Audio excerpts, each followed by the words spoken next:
Now for the final part, me saying how I felt about BlizzCon. Maybe it's the final part, maybe not. I might do more videos, depending on how I feel. So, the two big games we saw besides WoW were Diablo 3's expansion and Heroes of the Storm. Out of the two, I'm more excited for Heroes of the Storm. Don't get me wrong, I really actually like Diablo 3. I'm kind of burnt out on it. I've pretty much gotten my mage to max level, and she just needs to, oh yeah, I forgot I need to talk to her first. The only thing I still have left to do is the final chapter on Inferno, and it gets pretty tough in the final part of Inferno, unless I soup myself up with auction bot gear. But the auction house isn't around anymore. I think Blizzard realized that was kind of a failure. But you know what? It's all part of the learning process. They were bold to try something like that. Those player-run markets where you actually pay money for things. That actually is something that was pretty daring. It was a risk. It didn't always work, and in some ways it hurt the game. It removed some of the excitement away from finding a new piece of gear, but, well, you know what? If you don't try these things, you're never going to get better and make something that, under that style, under that concept, that works. Because I'm hoping that they do later, maybe some other game, not necessarily Blizzard, makes an auction house where people can actually make money by playing their games. I think that's an exciting idea, and I want to be there for the forefront of that. I want to get in on that action, get some of that nerd money. Oh yeah. So that was a failure for Diablo 3, even though I actually do think, as a game, it's pretty fun. The combat's very fast and fluid, and the physics really add a lot to it. You really feel the splatter and the action in that game. So yeah, Diablo 3 expansion looks pretty cool. The Crusader looks awesome. I like the whole, well, it's pretty much a paladin. Let's be honest, if you take a lot of the fantasy clicks for classes, you have Crusaders, you have Templars, you have Paladins. They're pretty much the same idea. A warrior who fights with the light rather than brute force and aggression. Actually, I should have probably skipped this. I think you can do a quicker version of this encounter where there's not a lot of talking. But hey, it's giving me time to talk and give my 2 cents, or 40 cents, considering how long this cutscene is. So yeah, I don't have too much to say about Diablo 3's expansion. Reaper of Souls, you're pretty much fighting a Grim Reaper, sort of the Angel of Death, which is actually kind of cool. In my opinion, some of the best parts in visually in Diablo 3 were in Heaven. It was actually kind of cool to see what would happen if Hell actually was taking over Heaven, with all the creep and like the flesh and the spikes and the fire and all these monstrous things basically consuming this paradise. That was cool. I'm curious to see how they're going to top that. Personally, for me, where I'd want to go, it would be curious to explore some other biblical locations, or, you know, vibes like, what would Purgatory be like in Diablo? Or, what would, I actually think that an amazing thing for Diablo would be to do what they did with Dante's Inferno, that game, that was based off a much better poem. But, you know, enough of that game. Wouldn't it be cool to actually fight with players through chambers based off of the 7 deadly sins, like the different layers of hell? And, or how about just a black void, like hell at its most dark and cavernous and cold rather than fiery? There's a lot of cool stuff with that whole heaven and hell concept that they haven't yet to do in a Diablo game. I'm not as excited, mainly because I'm not as invested in Diablo. I never played the first 2 games, though I've watched people play them, and they seem pretty cool. So I'm kind of a newbie. You know, in WoW you have Wrath Babies. Oh, people came when this game became casual, sharing my newer experiences. They didn't get to experience what I experienced. Therefore, they suck. But in Diablo 3, you have people who came in with Diablo 3, and a lot of the old school fans just seem to hate Diablo 3 and its fans. I must find out. Because it is much more casual, pick up and play, kill stuff, earn stuff game, without a great degree of challenge unless you force a degree of challenge. So yeah, I have a lot I don't have as much to say about Diablo 3. Now, Heroes of the Storm, This game got me pumped. I'm not a huge MOBA fan. I never got into League of Legends, and I played Dota 2, and I liked it. There was a bit of a learning curve, but I liked it. I don't play it a lot. Maybe it's just the characters, or I don't know what it is. It didn't seem like my type of genre, but I actually, okay, I like the genre. I felt it needed more, the gameplay had good variety in terms of all the different characters. I like different locations and different visuals and a lot of stuff. I'm actually more excited for Heroes of the Storm, simply because I like Blizzard's characters more. That sold it for me. The idea of pitting the Lich King or something against Sarah Kerrigan or Gul'dan against Diablo, it's just a cool, exciting idea, and I'm a big fan of all these characters. I've spent years getting invested in them, so yeah, I'm really looking forward to the whole Heroes of the Storm. Out of all the games that... Oh yeah, there was also Hearthstone. I should probably cover that. Heroes of the Storm was pretty cool. Yeah, that's probably the... Besides the new WoW expansion, that's what got me most pumped at Blizzcon. The amazing CG trailer. I know it doesn't properly illustrate the gameplay. It looks cool, and it gets you pumped.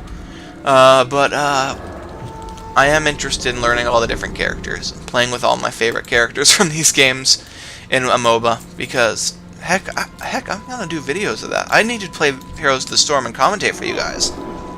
Give you my 2 cents, because as a dedicated Blizzard fan, I think it's I should give a piece of my mind. So yeah, that looked awesome.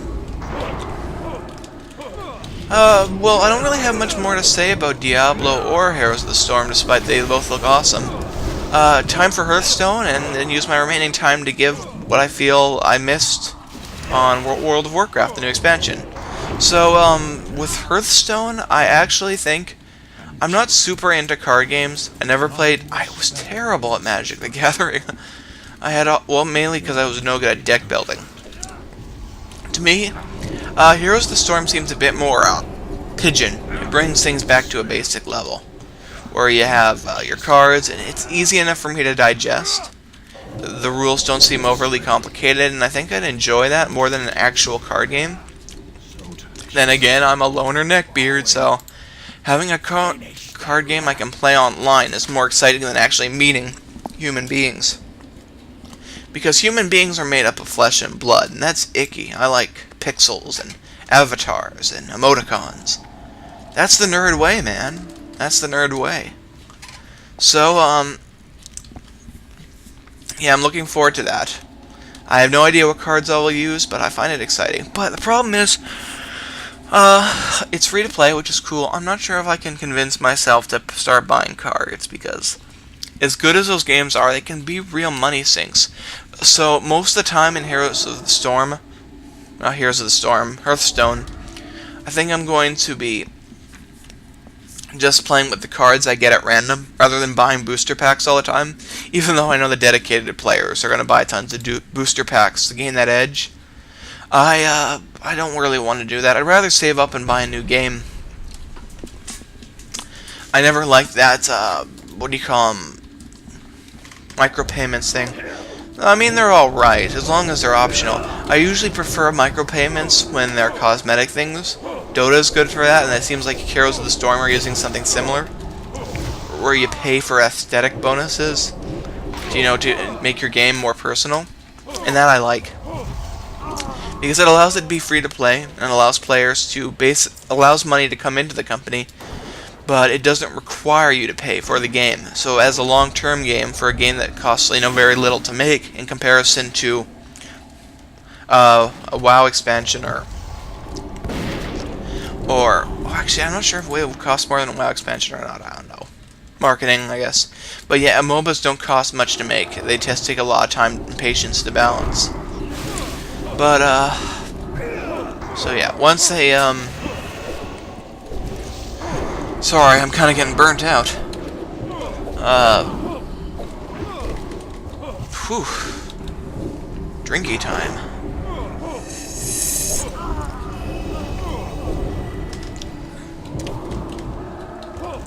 Alrighty, so, You know that feeling you get when you lose your train of thought? You've been talking for a long time, then you just suddenly stop? That's what I got right now. So, back to WoW. Back to that topic. I was talking earlier in my last part about the models, and I need to give my opinion on them, because they're a big part of this new expansion, getting a lot of hype. It's about time, really. Because if you look at how just fluid and great the Pandaren models are, and even the Worgen and Goblins, they're in a tier of their own, and if you look at the old human models, I think the human males have some of the most dated models. The Tauren males also have extremely dated models. The mains look horrible.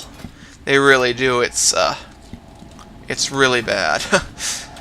Very blurry, very low res. You see splotches of white on their mane for some reason. I don't know if a bird's been pooping in them, but it's just because it's so low res and pixely. It doesn't look full. It doesn't look like it's a healthy mane. But the new Tauren models are great. Very high res. No problems with that. As for gnomes, they have the gnome female. I said it in my last part. They're just awesome. They're freaking adorable in this. Like, they were adorable in the old game, but the problem with them was, the models had sort of an uncanny valley. They always have this dead-eyed stare, that just doesn't do them justice. You can tell that they're supposed to be a cute little pigtail girls, but, you didn't really feel it. I mean, maybe I felt they were cute back in the old days, but if you compare the old models to the new models, the old animations to the new animations, it's night and day. People, people seem to say, you could do this a lot faster, Blizzard, if you just re-skinned and updated them with new textures and all that.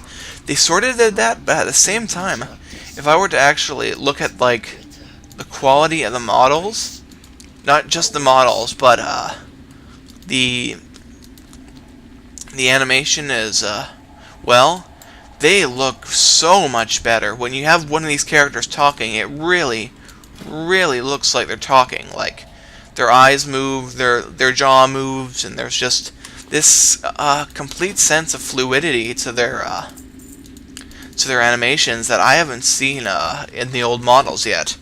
You see it in the Pandaren, you see it in the Goblins and Worgen to a certain extent. I still think the Pandaren are the most expressive looking race in WoW. They just have so much emotion when they talk. So I gave a lot of credit to Blizzard with that, and I'm going to give a lot of credit to these new models. I'm really, really looking forward to the Night Elf models. I'm really curious how they're going to handle, because, as cool as the models were, as much as I like them, the hair looks so stringy. Compare a Night Elf's hair to a Blood Elf's hair. The Blood Elves are using conditioner. Then again, they come from high society, so compared to the Night Elves, which have that sort of, they're far more tribal. Well, anywho. Yeah, I'm looking forward to the Night Elf models. I'm curious. The Troll models should be good, but I'm not as curious about them because I've seen a lot of really good Troll models in Mists of Pandaria and the Throne of Thunder raid, so I have some idea of how good Trolls can look. There isn't this big mystery like there was with Night Elves or Gnomes. Well, I guess you have Tyrande. You have Night Elf and Ashara. You have Night Elf models that look better, but I'm curious to see how the models will look in the endgame. Not the endgame, when the game comes out. Sorry, I've been talking for a while. I got the throat ticklies. I hate getting the throat ticklies. Curse you, bacteria and viruses, and all your congestion and cell damage. Ugh. Yuck.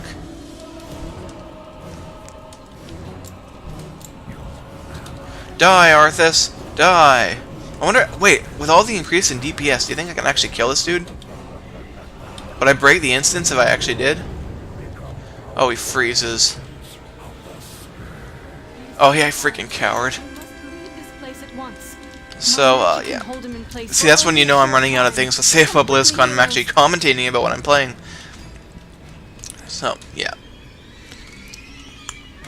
I'm pretty much said most of what I have to say. There was some good cosplay.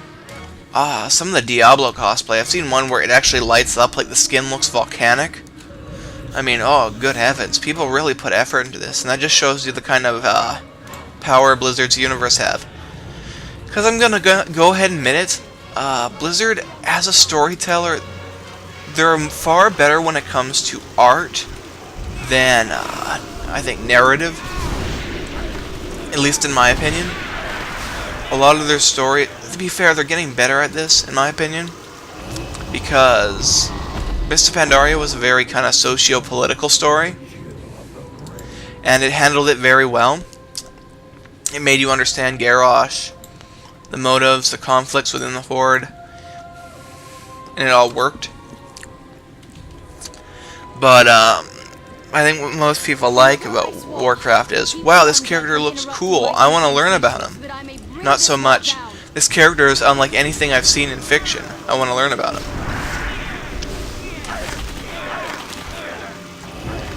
Yeah, it kind of reminds me that Warcraft's a universe that's very rule of cool. Tends to go for, how can I make this cool? Blizzard seems to have the philosophy of how can I make this thing cool, rather than what makes the most sense.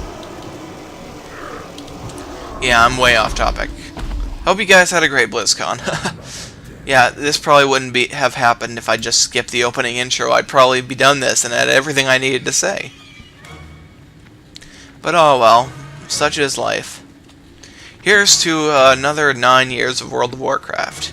People may leave, hey, you may even go free to play someday, but you know what, this game has had such an impact and has had such a culture.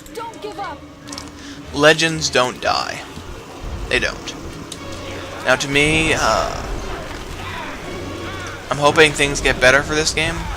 Like, I'm not scared or anything. I just think a lot of people faith might have been shaken in this game. And I don't necessarily think it's because the content's bad. It's that everyone has their own idea what ideal content is. And let's be honest, Warcraft, like, if you ever go on the forums, Warcraft players are very fickle. They have very strict ideas of what Blizzard has to do. It's always they're ruining it, or this is the best thing ever. It's never, well, this could use some work. I mean, there are people who say that, but I think this is true about the internet in general. There's a lot of people with extremes in opinions that it drowns out people who are more neutral on the level, open to things. And I'm not trying to pretend that, oh, I'm Mr. Logic, I always think with my head on straight, and everyone else is just so irrational. Because I act irrational sometimes too. We all do. But I think that the community would continue to get worse. Well, actually, I'll be perfectly honest. I don't think the community is quite as bad as it was. Because I think more and more people are accepting it for what it is. Like, if you were playing this game for as long as I have, it means something to you. There must be something that keeps you coming back. Something that makes you think, yeah, there's things I disagree with, but you know what? It's WoW. I have a spot for it. And that's how I feel. I think that a lot of the complainers are leaving, and that's a good thing. Because then we can have a more friendly community. Because honestly, there's cases of people just saying, ooh, I want you to do this one thing. Blizzard, please do this one thing. And then they put that one thing in. Ooh, Blizzard, you're doing this one thing I told you to do wrong. Well, ugh. You can't please everyone, dude. You're gonna, that's the thing. People have their own ideals and feel that they're entitled to have everything the way they want it because they pay the money. And there's nothing wrong with demanding better. That's a good thing. There's an opening up ahead. Go so now. yeah. Here's to WoW. Here's to all the years I spent playing it. Here's to whatever direction it goes. I'm looking forward to Warlords of Draenor. I'm looking forward to seeing what comes after that. Burning Legion, Burning Legion, Burning Legion. But, we have no choice but to so I hope you guys enjoyed this video. This wasn't really a video for my, main YouTube watchers, my subscribers to my Let's Plays. This was more to give you know, BlizzCon's relevant right now. People are talking about it. So I might as well put my video in, give people what I have to say about it. So if you're a new viewer who's never watched my videos, and is just browsing for BlizzCon, well, not BlizzCon, just browsing for Blizzard stuff in general, because that's what I'm going to put the tags as. Check out my channel if you care. It doesn't have to, if it's not your cup of tea, it's not your cup of tea. But I appreciate the attention. Just saying, this might get me a few new blood interested in my other videos. Just throwing it out there. You know, maybe you like it, maybe you don't. To each his own. Everyone's entitled to their own opinion. I don't judge. We can all do whatever. There's no real problem with that. Thank you guys for watching. I'm gonna check out what my loot is. Maybe it will be something good.